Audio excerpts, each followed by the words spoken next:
Je vous le disais tout à l'heure, au Zimbabwe, Robert Gabriel Mugabe est bien parti pour être candidat de son parti à la présidentielle de 2018.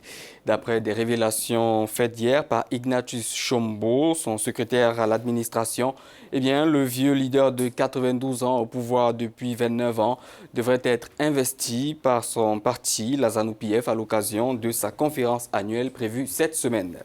Cette énième désignation de Mugabe est justifiée selon les caciques du parti par, je cite, la sagesse et l'unité qu'il apporterait au Zimbabwe, ce alors même que ce pays fait face à d'énormes difficultés économiques et à une fronde de anti-Mugabe sans précédent. C'est un retournement de situation inattendu. Pour rappel, le président Mugabe avait laissé entendre en novembre qu'il prendrait sa retraite si son parti le lui demandait, même s'il avait précédemment déclaré qu'il gouvernerait jusqu'à sa mort. Tant que le parti me demande de rester, je reste. Si j'en ai toujours l'énergie et que je suis en vie, par la grâce de Dieu, je continuerai. Voilà ce qu'il a déclaré. S'il était réélu en 2018, il ne prendrait sa retraite qu'en 2023. Il sera alors âgé de 99 ans. Mugabe a également rejeté les revendications des partisans des anciens combattants qui lui demandent de quitter le pouvoir, répondant que c'est le peuple qui l'a élu. Il accuse ses critiques de comploter avec ses opposants occidentaux pour l'évincer. Voilà, pour parler du Zimbabwe, nous accueillons Vince Museve. Il est analyste politique au Zimbabwe. Vince Museve, merci de nous rejoindre sur le Morning Call.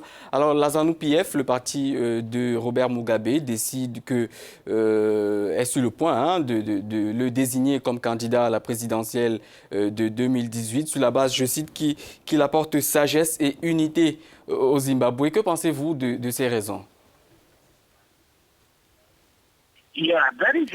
Cette argumentation est la plus ridicule que j'ai entendue. Il n'a tout simplement pas l'énergie pour sortir l'économie de ses problèmes.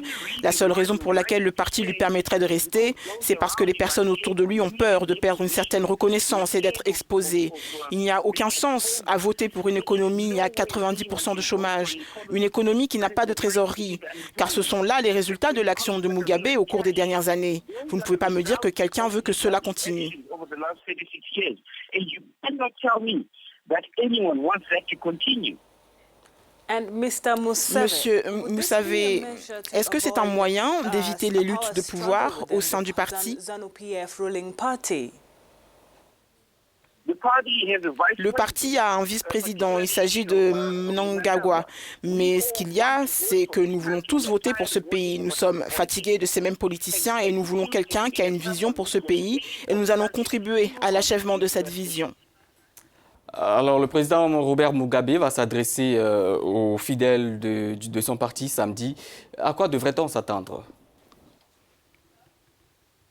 Évidemment, il n'y a pas grand-chose à en attendre en ce qui me concerne. Ce ne sera pas une surprise qu'ils acceptent. Donc, aucune surprise à attendre. Je pense que s'il devait démissionner, il l'aurait fait depuis bien longtemps déjà.